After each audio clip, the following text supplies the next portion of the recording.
নমস্কার বন্ধুরা, দেখুন আমি আজ আপনাদের সাথে আমার বাগানের কিছু ভুট্টা গাছের ভিডিও শেয়ার করব। দেখুন আমি ফার্স্ট টাইম ভুট্টা গাছ লাগিয়েছিলাম এবং যথেষ্ট পরিমাণে ভালো রেজাল্ট পেয়েছি।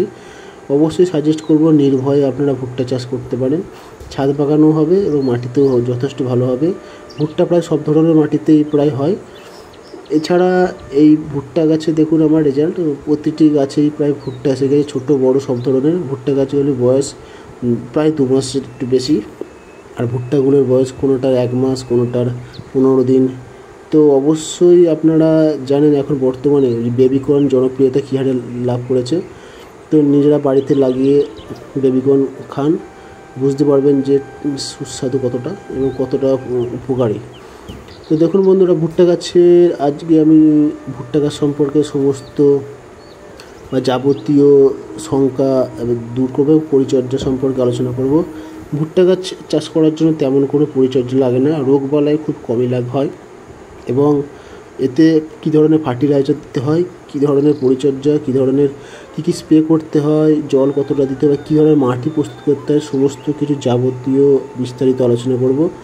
তো বন্ধুরা দেখুন একটা ভুট্টা আমি আপনাকে ভেঙে দেখাচ্ছি যে ভুট্টা কী হারে ফল এসেছিলো এবং ভেতরের দানাগুলি কীরকম এসছে। এই ভুট্টাটির বয়স প্রায় 1 মাসের একটু বেশি।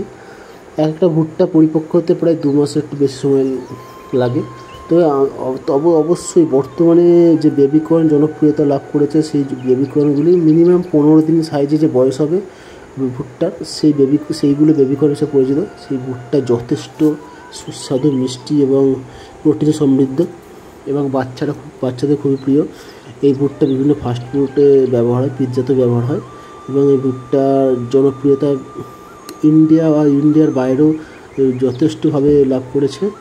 ভুট্টা চাষে যে মাটি প্রস্তুত করতে হয়, অবশ্যই সাজেস্ট করব প্রথমে যে জৈব উপায়ে গাছ লাগান, পরিবেশ বাঁচান, মাটিকে বাঁচান এবং নিজের শরীরকে বাঁচাতে অবশ্যই জৈব উপায় অবলম্বন করবেন। জৈব উপায়ে ধৈর্যের সাথে গাছ লাগালে অবশ্যই রেজাল্ট পাবেন।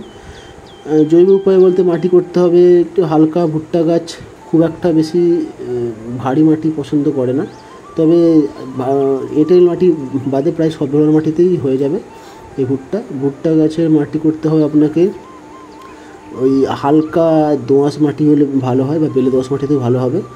এছাড়া এর সঙ্গে হাড় গুঁড়ো, শিং গুঁড়ো, সামান্য পরিমাণে ভার্মি কম্পোস্ট অথবা গোবর সার মিক্সিং করে মাটি তৈরি করে প্রস্তুত করে লাগাতে পারেন।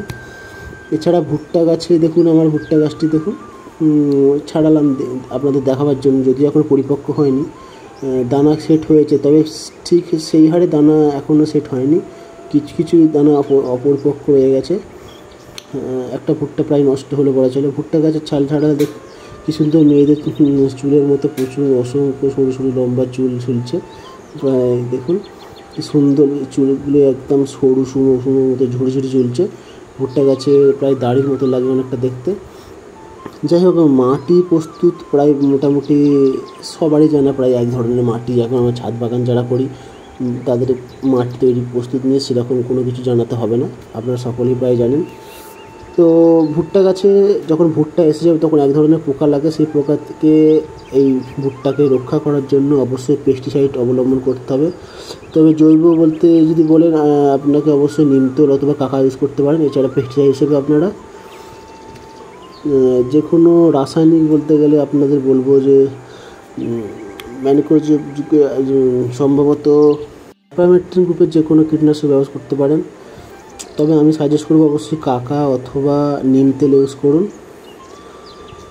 দেখুন বন্ধুরা, ভুট্টাটি কি সুন্দর, এই ভুট্টাটি কি সুন্দর মোটামুটি সেট হয়েছে প্রায়। এছাড়া ভুট্টা গাছে জল বলতে অবশ্যই যখন ফল সেট হয়ে যাবে অবশ্যই পর্যাপ্ত পরিমাণে জল লাগবে। জলের অভাবে কিন্তু ভুট্টার দানাগুলি ঠিকঠাক সেট হবে না। তো জল সেচ অবশ্যই ঠিকঠাক দিতে হবে। ভুট্টা যতটা পুরনো হবে ততটা এর ভিতরের যে মিষ্টতা ভাবটা কমে যায় এবং রসটাও কমে যায়, সেদিকটা অবশ্যই আপনাকে খেয়াল রাখতে হবে। ভুট্টা হারভেস্টিংয়ের টাইমটাকে অবশ্যই মাথায় রাখতে হবে। তো যাই হোক, আপনারা সহজেই ভুট্টা আপনাদের বাড়ির আঙিনায় অথবা ছাদ বাগানে লাগাতে পারেন, তেমন কোনো আহামরি পরিচর্যা লাগে না। তো অবশ্যই বন্ধুরা আমি সাজেস্ট করব যে ভুট্টা লাগান। বিগিনার অথবা যারা এক্সপার্ট তাদের সকলেই নির্দ্বিধায় ভুট্টা গাছ লাগাতে পারেন। এর জন্য আহামরি কোনো পরিচর্যা করতে হয় না।